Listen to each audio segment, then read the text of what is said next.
नमस्कार साथियों, सर्वा क्लासेज में मैं ओपी शर्मा भूगोल व्याख्याता आपका हार्दिक स्वागत करता हूं आपके अपने YouTube चैनल सर्वा क्लासेज में। सभी साथी आपके अपने YouTube चैनल सर्वा क्लासेज को संपूर्ण ज्योग्राफी पढ़ने के लिए सब्सक्राइब कर ले, बेल आइकन दबा ले, अन्य साथियों को शेयर कर दे। साथियों, राजस्थान की मिट्टियों की चर्चा अपन कर रहे हैं, तो चंद पंक्तियों के साथ में आज की क्लास को स्टार्ट करते हैं कि रख हौसला वो मंजर भी आएगा, रख हौसला वो मंजर भी आएगा, प्यासे के पास समंदर भी आएगा, थक कर ना बैठ ए मंजिल के मुसाफिर, थक कर ना बैठ ए मंजिल के मुसाफिर, मंजिल भी मिलेगी और मिलने का मजा भी आएगा, मंजिल भी मिलेगी और मिलने का मजा भी आएगा। तो बिल्कुल एक दिन वक्त ऐसा आएगा और उस दिन मंजिल आपके हाथ में होगी, आप उसके सफल कैंडिडेट होंगे, यानी मंजिल आपके हाथों में रहेगी। तो शुरू करते हैं आज की क्लास।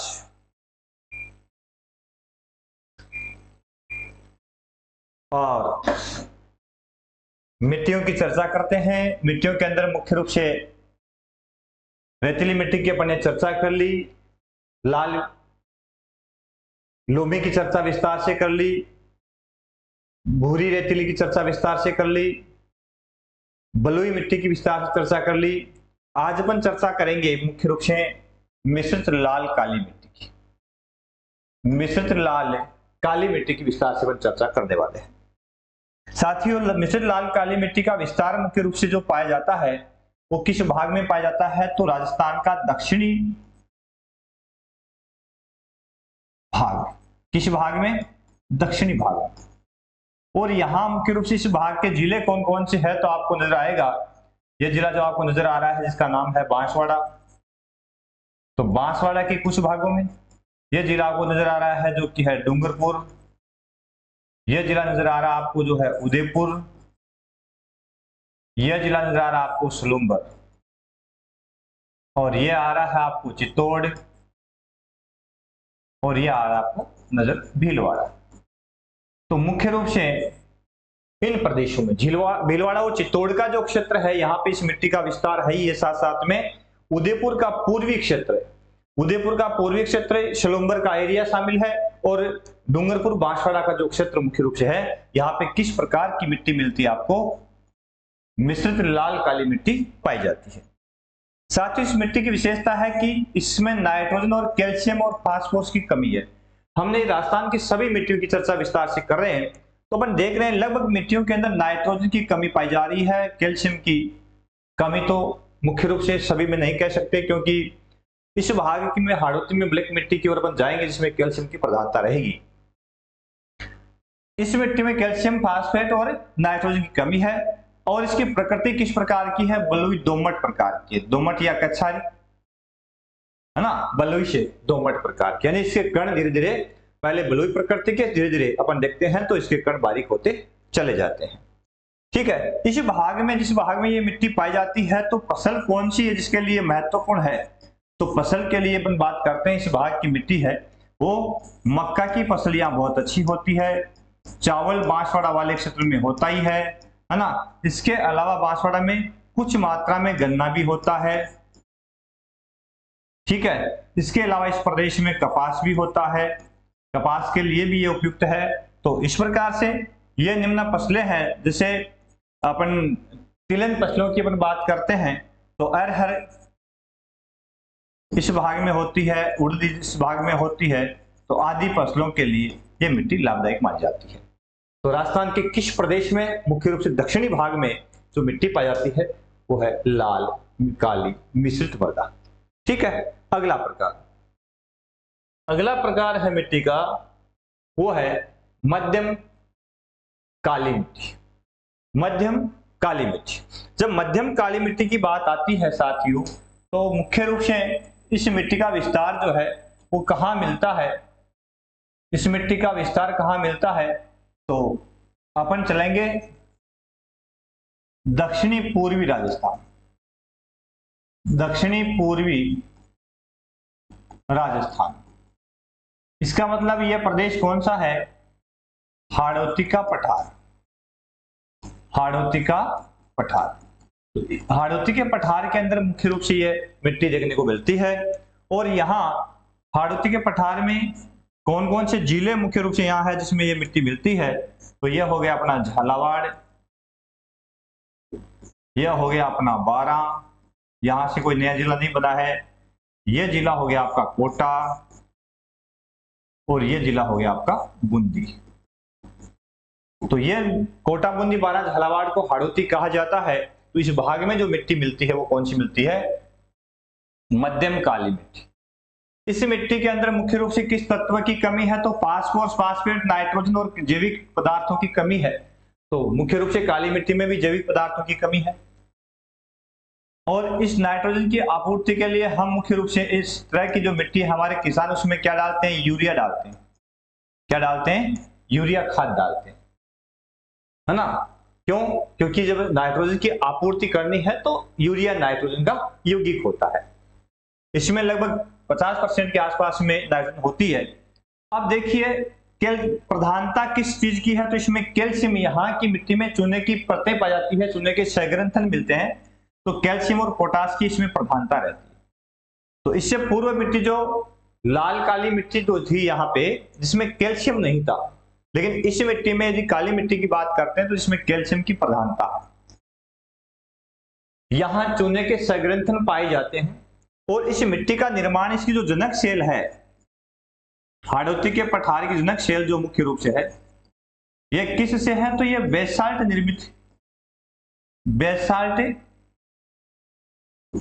निर्मित मृदा होती है दोस्तों। क्योंकि इस भाग के अंदर ये जो भाग है ये किसका विस्तार है? मालवा का पठार, मालवा पठार। और ये जो मालवा पठार मुख्य रूप से है ये गोंडवाना प्लेट का हिस्सा है। और ये जो मालवा का पठार बघेलखंड, बुंदेलखंड का पठार है, विंध्याचल श्रेणी है, सतपुड़ा वाला क्षेत्र है, भारत के इस भाग में मुख्य रूप से है। जो सेलें पाई जाती है वो आग्नेय सेल है, प्राचीन बेसाल्ट प्रवाह है यहाँ देखने को मिलता है। ये दक्कन के पठार के भाग है। किसके? दक्कन के पठार के भाग। तो ये बेसाल्ट निर्मित मृदा है मुख्य रूप से। और सेल कौन सी हो गई? आग्नेय सेल। कौन सी सेल का भाग है मुख्य रूप से दोस्तों? आग्नेय सेल का भाग, ठीक है ना। तो आग्नेय सेल का मुख्य रूप से ये चूर्ण है जिससे कौन सी मिट्टी? मध्यम काली मिट्टी या काली मिट्टी का निर्माण होता है। इसी मिट्टी में अपन देखते हैं तो कपास बहुत अच्छी होती है, तो कपास वाली मृदा भी इसको कहा जाता है। इस मिट्टी को एक अन्य नाम से पुकारते हैं, इसको रेगुर या रेगर मृदा, रेगुर मृदा भी कहा जाता है, ठीक है ना। रेगुर मृदा भी इसको कहते हैं। कपास वाली मिट्टी इसलिए कहते हैं कि इसमें कपास की खेती बहुत अच्छी होती है, कपास की कृषि के लिए लाभदायक है। इसके अलावा इसमें मक्का भी हो जाता है, इस भाग में गेहूं भी हो जाता है। मुख्य रूप से झालावाड़ वाला क्षेत्र है, इसमें मसाला खूब होता है ना। धनिया है, लहसुन है, मेथी है, इस भाग में मसालों का उत्पन्न खूब होता है, तो मसालों के लिए भी महत्वपूर्ण है ना। इस भाग में कुछ नशीले पदार्थ जैसे कि तंबाकू, तंबाकू की खेती भी मुख्य रूप से इस प्रदेश में होती है।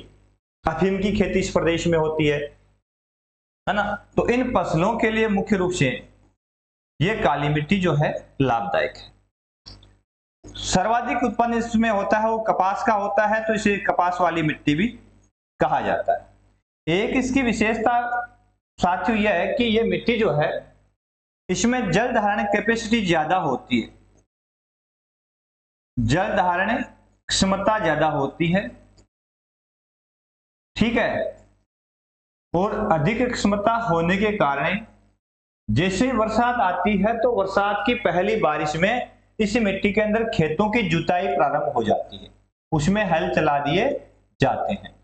क्यों? क्योंकि वर्षा होने के बाद यदि यहाँ पे खेती करेंगे तो ये मिट्टी है इसमें पानी भर जाता है और ये चिपचिपी हो जाती है और उसमें फिर हल चलाना मुश्किल हो जाता है। इस कारण से इस मिट्टी में बरसात की पहली बारिश के साथ ही कृषि प्रारंभ कर दी जाती है।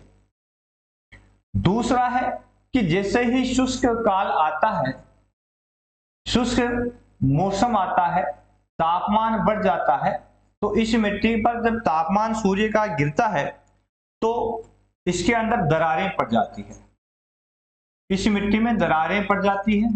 और ये जो दरार पड़ती है ये दूर से देखने पर ऐसा लगता है कि स्वतः जुताई हो गई हो, इसमें हल चल गया। क्यों? क्योंकि ये मिट्टी थोड़ी सी है बारीक कणों वाली होती है, एक मटियार प्रवृत्ति की होती है, ठीक है ना। और इसमें यूं कहें तो मृत्तिका पाई जाती है, मुख्य रूप से काफी बारीक कण पाए जाते हैं। तो जैसे ही जल सूखता है तो जल जितने क्षेत्र को घेरता है उसको यह पुनः कवर नहीं कर पाती है, इसमें दरारें आ जाती है। तो स्वतः जुताई ऐसी कौन सी मिट्टी है जिसमें स्वतः जुताई की हुई दिखाई दे सकती है? तो वह काली मिट्टी या मध्यम काली मिट्टी, ठीक है ना। तो यह भाग कौन सा है यहां से आप नोट कर सकते हैं, कोटा बूंदी बारा झालावाड़ वाले क्षेत्र में ये मिट्टी है। मुख्य रूप से ये कपास की कृषि के लिए महत्वपूर्ण है। मुख्य रूप से इसमें हालांकि नाइट्रोजन की कमी है, फास्फोरस की कमी है, लेकिन इसमें कैल्शियम की और पोटास की प्रधानता है, ठीक है। अगली मिट्टी, ये जो महत्वपूर्ण है कच्छारी मिट्टी, इसको दोमट मिट्टी भी कहा जाता है, इसको जलोढ़ मिट्टी भी कहा जाता है। जब भारत की बात करते हैं तो दोमट और कच्छारी मिट्टी का विस्तार, यदि भारत की बात करते हैं तो उत्तर का विशाल मैदान, भारत में उत्तरी मैदान माही नदी प्रवाह क्षेत्र और साबरमती नदी प्रवाह क्षेत्र गुजरात के अंदर, और दक्षिण में महानदी, गोदावरी नदी, कृष्णा नदी और कावेरी नदी, इन नदियों के डेल्टाई भागों में मुख्य रूप से ये मिट्टी पाई जाती है और सबसे अधिक उपजाऊ मानी जाती है। इस मिट्टी की विशेषता है कि यह उपजाऊ मानी जाती है, सर्वाधिक। सबसे अधिक उपजाऊ मिट्टी कौन सी मानी जाती है? कच्छारी, दोमट या जलोढ़ मिट्टी। ये मिट्टी होती कौन सी है? तो ये नदियों द्वारा बहाकर लाई गई मिट्टी होती है, नदियों द्वारा बहाकर लाई गई मिट्टी, नदियों द्वारा बहाकर लाई गई मिट्टी।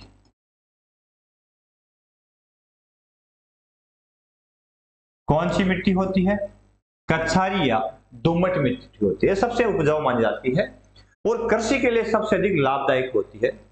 और भारत के विशाल मैदान में महानदी, गोदावरी, कृष्णा, कावेरी के डेल्टाओं में, ब्रह्मपुत्र घाटी जो क्षेत्र है उसमें, और साबरमती और माय नदी का जो प्रवाह क्षेत्र गुजरात के अंदर मुख्य रूप से इस मिट्टी का निक्षेप पाया जाता है। अब देखिए इस मिट्टी की विशेषता क्या है, तो इस मिट्टी में चूना, फास्फोरिक अम्ल और ह्यूमस की कमी पाई जाती है। मैंने ह्यूमस के बारे में बताया था, ह्यूमस क्या होता है, तो ह्यूमस की मात्रा बताई थी मैंने कि जीवांश वह वनस्पति अंश होता है, जीवांश वह वनस्पतियों का मृत अंश होता है। और मृदा का जो जैविक संयंत्र है उसमें जो O2 संयंत्र है उसमें यह ह्यूमस पाया जाता है मुख्य रूप से, जो फसलों के लिए ह्यूमस की मात्रा लाभदायक रहती है, ठीक है ना। तो इस मिट्टी में चूना, फास्फोरिक अम्ल और ह्यूमस की कमी पाई जाती है। अब ह्यूमस की कमी इसलिए पाई जाती है क्योंकि ये मृदा जो है प्रवाहित मृदा है, और प्रवाहित होने के कारण जिस भाग से भी आती है तो ऊपरी धरातल की मिट्टी को बहा करके लाती है, और ह्यूमस की मात्रा जो पाई जाती है वो जैविक संस्तर के निचले संस्तर में पाया जाता है मुख्य रूप से। तो प्रवाह के कारण इसमें ह्यूमस की कमी रह जाती है, और ऊपरी भाग में का जो भाग है O1 जो संस्तर है उसको ये बहा के ले आती है। फिर इसमें पाया क्या जाता है, तो इसमें नाइट्रोजन की प्रधानता है, एकमात्र मृदा जिसमें है नाइट्रोजन की मात्रा पाई जाती है, एकमात्र मृदा।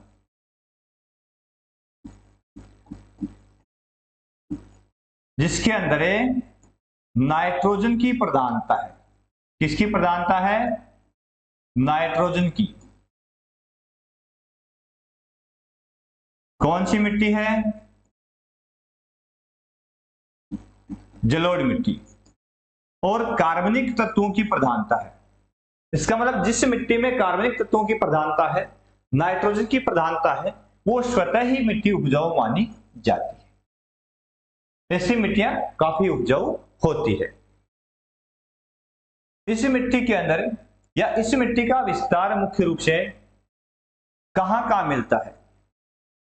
जब विस्तार की बात आती है तो राजस्थान के किस भाग में, तो राजस्थान के किस भाग में इस मिट्टी की विस्तार अपन देखेंगे तो साथियों जहां जहां नदियों का प्रवाह होता है, तो पूर्वी जो राजस्थान पूरा का पूरा है ये वाला क्षेत्र, इस क्षेत्र में मुख्य रूप से ये मिट्टी जो है प्रधानतः पाई जाती है। किस भाग में? पूर्वी भाग के अंदर मुख्य रूप से ये वाला जो क्षेत्र है, जयपुर वाला है, ये पूर्वी राजस्थान जो मुख्य रूप से है, जिसके अंदर अलवर जिला अरे ये क्या हो गया, पूरा लाल हो रहा है, अलवर जिला, धौलपुर जिला,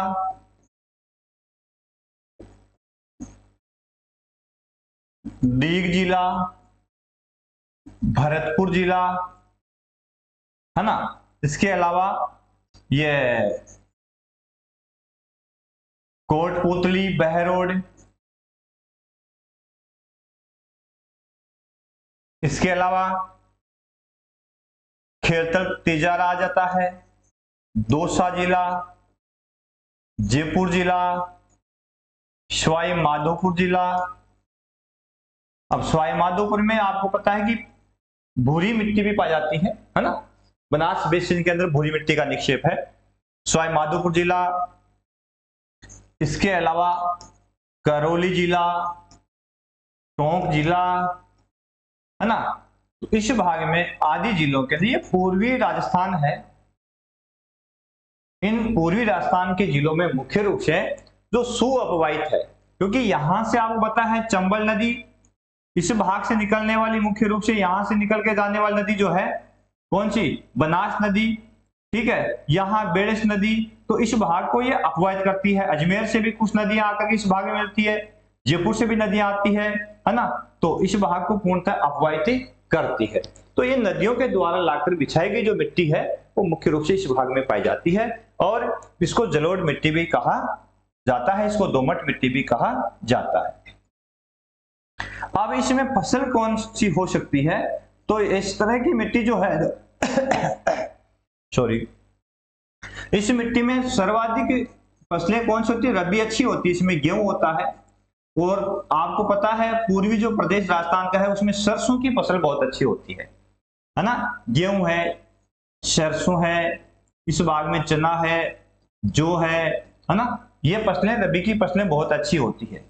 अलवर के अंदर बाजरा बहुत अच्छा होता है, इस मिट्टी के अंदर बाजरे की फसल के लिए भी ठीक है, अलवर में सर्वाधिक बाजरे की पैदावार इस भाग में होती है ना। बाजरा भी इस भाग में होता है, और दलहन फसलें मुख्य रूप से यहां हो जाती है। सॉरी, दलहन क्या, तिलहन फसलें, तिलहन फसलें इस भाग में हो जाती है। दलहन में तो क्या मिलता है? सिर्फ चना मिलता है। दलहन फसल में चना इस प्रदेश में होता है। तो मुख्य रूप से गेहूं, सरसों, चना, जौ, बाजरा, तिलहन और आदि फसलों के लिए ये मिट्टी है बड़ी महत्वपूर्ण मानी जाती है, और सबसे महत्वपूर्ण मिट्टी है भारत की भी मान लो, चाहे राजस्थान की मान लो, चाहे विश्व की मान लो, क्योंकि ये सबसे अधिक उपजाऊ होती है। एकमात्र मिट्टी का प्रकार है जिसके अंदर नाइट्रोजन की मात्रा पाई जाती है, ठीक है ना, और कार्बनिक तत्वों की प्रधानता रहती है। कार्बनिक तत्व और नाइट्रोजन। कार्बनिक तत्व कहां से आते हैं? जब मैंने कहा कि नदियों द्वारा अपवाहित है, तो ये नदियां क्या करती है, किसी प्रदेश से बह के आती है तो उसके ऊपर की परत को बहा के ले आती है, और जो ऊपर की परत है उसमें मुख्य रूप से जैविक तत्व पाए जाते हैं, है ना। तो ये मिट्टी ऑर्गेनिक है, इसमें कार्बन की मात्रा खूब पाई जाती है। उसके बाद में आता है भूरी रेतीली कछारी मिट्टी। नाम तो इसका है रेतीली मिट्टी, लेकिन साथ में किस तरह की है? भूरी रेतीली। अब रेतीली है तो किसका प्रकार हो गया? मुख्य रूप से पश्चिमी राजस्थान की मिट्टी होगी। लेकिन जब इसके साथ में यदि कछारी जुड़ गया, दोमट जुड़ गया, कछारी, दोमट या जलोढ़ जुड़ गया, तो इसका जो प्रकार है थोड़ा चेंज हो जाता है। तो रेतीली से ये कैसी होती है? रेतीली से कछारी या दोमट प्रकार की मिट्टी। अब इसका विस्तार कहां का मिलता है? गंगानगर और हनुमानगढ़ जिलों के अंदर, जहां पे गंगानगर व हनुमानगढ़, जहां पे घग्गर नदी का पार्ट है, यहां कौन सी नदी प्रवाहित होती है? मुख्य रूप से घग्गर नदी या मृत नदी प्रवाहित होती है। तो घग्गर नदी का जो प्रवाह क्षेत्र है, उस भाग में जो मिट्टी है मुख्य रूप से, जो कि पूर्व में किस तरह की वो मिट्टी थी? रेतीली, है ना, और भूरी रेतीली मिट्टी। तो उसमें इस नदी के प्रवाह क्षेत्र से जलोढ़ निक्षेप होने से कैसी बन गई? भूरी रेतीली कछारी मिट्टी बन गई। और दूसरा इसका विस्तार कहां मिलता है? अलवर और भरतपुर के अंदर, अलवर भरतपुर के अंदर, है ना। तो इस भाग में भी मुख्य रूप से कौन सी मिट्टी पाई जाती है? भूरी रेतीली कछारी मिट्टी। तो इसके जिले पूछ ले तो अलवर भरतपुर का क्षेत्र आता है और गंगानगर हनुमानगढ़ का क्षेत्र आता है। लिख दोगे आराम से। इस मिट्टी की विशेषता क्या है? तो इस मिट्टी में मुख्य रूप से चूना और फास्फोरस और ह्यूमस की कमी पाई जाती है। तो मैंने पहले भी अपन ने चर्चा की है कि राजस्थान के पश्चिमी भाग की जो भी मिट्टियां इस भारत देश की है, उसमें ह्यूमस की कमी तो है ही है, इसके साथ साथ में नाइट्रोजन की कमी है, फास्फोरस की कमी है ना। इस प्रदेश की मिट्टियों के अंदर पोटाश की कमी है और चूने कैल्शियम की कमी पाई जाती है। तो कुछ भागों में कैल्शियम की मात्रा है, बाकी लगभग इस भाग में चूने की कमी भी मिल जाती है। ठीक है। अब ये मिट्टी जो है जलोढ़ होने के कारण है ना, घग्गर नदी का प्रवाह क्षेत्र है, कुछ नदियों प्रवाह क्षेत्र में है। तो इस मिट्टी के अंदर मुख्य रूप से जो फसलें होती है इस भाग के अंदर, सिंचाई सुविधा होने के कारण, किस कारण है? सिंचाई के कारण इस भाग में मुख्य रूप से किसकी फसल अच्छी होती है? चावल अच्छा होता है, गन्ना अच्छा होता है, गेहूं अच्छा होता है ना, कपास अच्छी होती है, कपास ही बोलते हैं यहाँ पे, आदि फसलों के लिए मिट्टी बड़ी लाभदायक हो जाती है, क्योंकि गंगानगर हनुमानगढ़ मुख्य रूप से अपने चावल उत्पादक है और गेहूं उत्पादक सबसे बड़े जिले हैं राजस्थान के। ठीक है ना।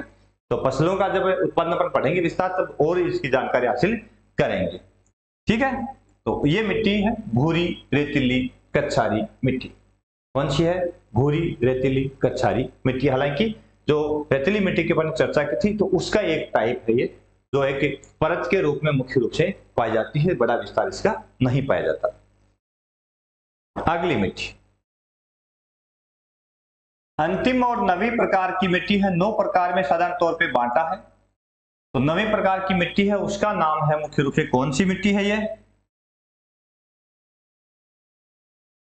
लवणीय मिट्टी। और लवणीय मिट्टी मुख्य रूप से कहां पे है? राजस्थान के दक्षिणी पश्चिमी भाग में। और जो लूणी नदी का प्रवाह है, उस लूणी नदी के प्रवाह क्षेत्र में। और कहां से है मुख्य रूप से? यह जो भाग है इसको कहते हैं बालोतरा। आपको पता है लूणी का पानी बालोतरा तक तो मीठा होता है ना। और बालोतरा के बाद में बालोतरा बाड़मेर वाला ये जो क्षेत्र है, यहाँ ये खारा हो जाता है। तो बालोतरा तक लूणी का पानी मीठा, अब उसके बाद खारा क्यों हो जाता है? उसका कारण ये है कि यहाँ जो सेलें पाई जाती है, उन सेलों की जो मुख्य रूप से उन सेलों की के साथ जो नमक होता है, जो कैल्शियम ये सोडियम होता है, ये सोडियम क्लोराइड मुख्य रूप से इन प्रवाहित जल के साथ में घुल जाता है और घुल करके इस नदी में मिल जाता है। तो यहाँ नमक आया कहां से? तो पास में इस साइड में अपन देखेंगे तो अरब सागर है, और मुख्य रूप से अरब सागर जो है यहां से पश्चिम की ओर से मानसूनी पवनें भी आती है और पश्चिमी प्रवाह मुख्य रूप से देखने को मिलता है। तो इन पवनों के सहारे नमक के जो स्फटिक है मुख्य रूप से इस भाग तक पहुंच गए हैं। एक तो यह कारण हो सकता है, लेकिन दूसरा यह हो सकता है कि यह भाग प्राचीन समय में टेथिस सागर का अवशेष है। किसका है? टेथिस सागर का भाग, क्योंकि यहाँ टेथिस सागर के अवशेष है, खारी झीलें पाई जाती है ना, खारी झील। तो यह आप भौतिक विभाजन जो राजस्थान का क्या था उसमें आप देख लेना, वहां पे विस्तार से डाली गई क्लास है अपनी। तो खारी झीलें यहाँ पाई जाती है, तो उसमें टेथिस सागर के अवशेष।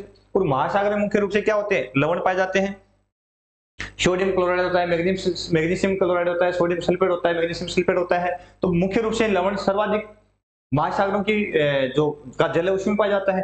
तो हो सकता है कि महासागर की जो भू अभिव्यक्ति थी उस भू सन्नति के उभार होने से इस प्रदेश का निर्माण हुआ है, तो उस जल के अवशेष यहाँ पे हो, इस कारण से इस प्रदेश की मिट्टी जो है कैसी है, खारी मिट्टी है।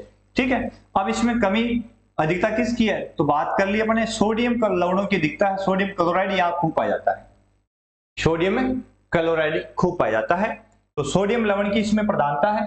नमक खूब पाया जाता है, और नाइट्रोजन, फास्फोरस और कार्बनिक पदार्थों की इस भाग में कमी पाई जाती है, क्योंकि कार्बनिक पदार्थ कहां से आएंगे, किससे मिलते हैं कार्बनिक पदार्थ, वनस्पतियों के अंश से मिलते हैं और जैविक अंश से मिलता है। इस भाग में वर्षा भी बहुत कम होती है, तो कम वर्षा के कारण यहाँ पे न तो जीवांश है और न वनस्पतियों के अंश है, इस वजह से कार्बनिक पदार्थ की कमी हो गई। ह्यूमस क्यों नहीं है, क्योंकि नदी जब प्रवाहित होती है मुख्य रूप से ऊपरी भाग को लाती है, तो इस भाग में जैविक अंश नहीं होने से ह्यूमस का निर्माण होता ही नहीं है ना। जैविक अंश, जीवांश नहीं होने से, वनस्पतियों के अंश नहीं होने से जब वो उनका अपघटन अपचयन नहीं होता है, तो ह्यूमस की मात्रा भी यहाँ पे नहीं बनती है, तो ह्यूमस की कमी इस भाग में पाई जाती है। और है क्या इसमें, लवणों की प्रधानता है। अब इसमें फसल कौन सी हो सकती है, तो फसलें ऐसी मिट्टी में बहुत कम चांस है कि यहाँ पे खेती हो, तो मुख्य रूप से यहाँ पे क्या बोया जाता है, सर्वाधिक बाजरा बोया जाता है ना। इस भाग में बाजरा मुख्य रूप से बोया जाता है, इस भाग में बाजरा है, कुछ मात्रा होती है। यदि अपन पाली की साइड में यहाँ जाते हैं, इस भाग में जालोर में जाते हैं, तो कुछ ज्वार भी मुख्य रूप से इस भाग में बोई जाती है। ठीक है, तो इसके अलावा यहाँ पे जीरा, जालोर के अंदर जीरा मुख्य रूप से बोया जाता है, मसालों के अंदर जीरा मंडी जालोर के अंदर ही है। मेहंदी इस भाग में होती है, क्योंकि सोजत पाली के अंदर अपन देखते हैं, तो मेहंदी के बारे में यदि अपन देखेंगे तो विस्तार से अपन बढ़ेंगे, तो इस भाग में मेहंदी का उत्पादन भी मुख्य रूप से किया जाता है। विशेष रूप से यहाँ जो खाद्यान्न फसलें है उसके अंदर क्या बोया जाता है, बाजरा बोया जाता है ना। तो बाजरा इस प्रदेश की प्रमुख फसल है। या फिर व्यावसायिक फसल में क्या है, तो व्यापारिक फसल की अपन चर्चा करते हैं ना, व्यापारिक फसल, तो व्यापारिक फसल की इसके अंदर मुख्य रूप से ग्वार की खेती इस भाग में होती है, ग्वार बोते हैं, ठीक है ना। पाकिस्तान के आसपास वाला एक क्षेत्र है, इसमें ग्वार की खेती की जाती है, तो थोड़ा बहुत उत्पादकता इसमें डाउन रहती है, क्योंकि इसमें लवण खूब पाए जाते हैं, है ना, इस कारण से इसका उत्पादन भी कम होता है। सिंचाई की सुविधा इस भाग में है नहीं, क्योंकि जो इंदिरा गांधी नहर मुख्य रूप से आ रही है, तो वो कहां तक है, जैसलमेर तक की है, मोहनगढ़ तक प्रस्तावित है, मुख्य रूप से बाड़मेर तक प्रस्तावित है, लेकिन अभी तक यहां तक सिंचाई सुविधा इसकी इतनी ज्यादा उपलब्ध हुई नहीं है, ठीक है ना। इस कारण से ये थी अपनी कौन सी मिट्टी की बात की अपने विस्तार से, लवणीय मिट्टी की चर्चा विस्तार से की है। ये शुरू का ठीक है, थोड़ा सा रुकने की समस्या दिखा दे रही है, वीडियो क्यों रुका है देखो। तो लवणीय मिट्टी, ठीक है, तो ये नवा प्रकार मुख्य रूप से है।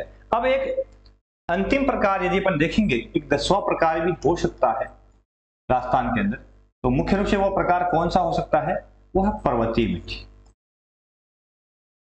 पर्वतीय मिट्टी। और ये जो मिट्टी मुख्य रूप से पाई जाती है राजस्थान के अंदर, प्रमुख पर्वत कौन सा है, अरावली। तो अरावली के ढालों पर, अरावली के ढालों पर कौन सी मिट्टी मिल सकती है, परत पर्वतीय मिट्टी। इसकी परत पतली होती है, इस मिट्टी की परतें पतली होती है, क्योंकि जल प्रवाह के कारण मुख्य रूप से यह प्रवाहित हो जाती है। इसमें उपजाऊपन भी कम रहता है, उपजाऊपन जो है वो भी मुख्य रूप से इस मिट्टी में कम होता है।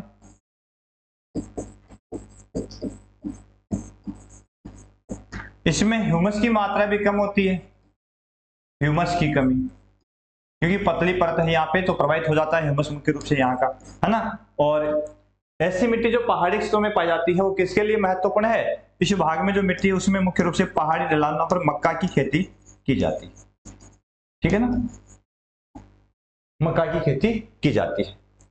तो ये थी पर्वतीय मिट्टी। अब ये अरावली का विस्तार मुख्य रूप से जून से अपन देखते हैं, तो यहाँ पे मुख्य रूप से कौन सी पहाड़ी यहाँ पे, ये अरावली का विस्तार है। और इस भाग में जो पहाड़ी क्षेत्र है ये वाला, इस भाग में इसके ढलानों पर मुख्य रूप से कौन सी मिट्टी मिलती है, पर्वतीय मिट्टी पाई जाती है। तो ये 9 प्रकार है बेसिकली राजस्थान की मिट्टियों का, कि राजस्थान की मिट्टियों को उसकी विशेषता, उसकी क्वालिटी, है ना, और उसके विस्तार के साथ या जलवायु के आधार पर देख लें कि या मिट्टी की जो क्वालिटी है उसके आधार पर देख लें तो मुख्य रूप से इसके 9 प्रकार मिलते हैं, है ना, मुख्य विभाजन के तौर पे। और 10वां प्रकार देखें तो पर्वतीय मिट्टी इसका 10वां प्रकार हो सकता है। तो ये था राजस्थान की मिट्टियों का विस्तार से वर्गीकरण। फिर आप देखेंगे जो अमेरिकी मृदा वर्गीकरण है, उस मृदा वर्गीकरण के अनुसार भी राजस्थान के अंदर मुख्य रूप से मिट्टियां जो पाई जाती है उसके प्रकार, तो 5 प्रकार की मिट्टियां राजस्थान के अंदर मिलती है, जिसके अंदर एरिडोसोल अपन देखेंगे, वर्टिसोल देखेंगे, इनसेप्टिसोल देखेंगे, है ना। तो ये 5 प्रकार की मिट्टियां जो है ना, उनकी चर्चा अपन विस्तार से करेंगे अगले क्लास में। किस भाग में कौन सी है, एरिडोसोल कहाँ पे है, वर्टिसोल कहाँ पे है, एल्फिसोल कहाँ पे है ना, आदि मिट्टियों की विस्तार से अपन चर्चा करेंगे। तब तक के लिए नमस्कार, जय हिंद, जय भारत। सभी साथी अपने चैनल को सब्सक्राइब अवश्य कर लें। आशा करता हूं कि आपको क्लास पसंद आएगी और आप अवश्य क्लास अपना चैनल जो उसको सब्सक्राइब करेंगे और अन्य साथियों को शेयर करेंगे। विश्वास बड़ी चीज होती है और विश्वास पे दुनिया कायम होती है, और शायद ये विश्वास भी अपना कायम रहेगा। ठीक है ना। यदि आपने विश्वास को तोड़ा और चैनल को सब्सक्राइब नहीं किया तो उसके लिए मैं तो यही कहूंगा कि हवाएं माफी मांग भी ले तो क्या होगा, हवाएं माफी मांग भी ले तो क्या होगा, टूटी हुई टहनी टूटी ही रहती है, टूटी हुई टहनी टूटी ही रहती है। तो फिर आपने कहा कि ऐसा हुआ नहीं, तो इससे कोई फर्क नहीं पड़ेगा। तो विश्वास है कि आप पॉजिटिव रेस्पॉन्स देंगे अपना और क्लास को शेयर भी करेंगे। धन्यवाद।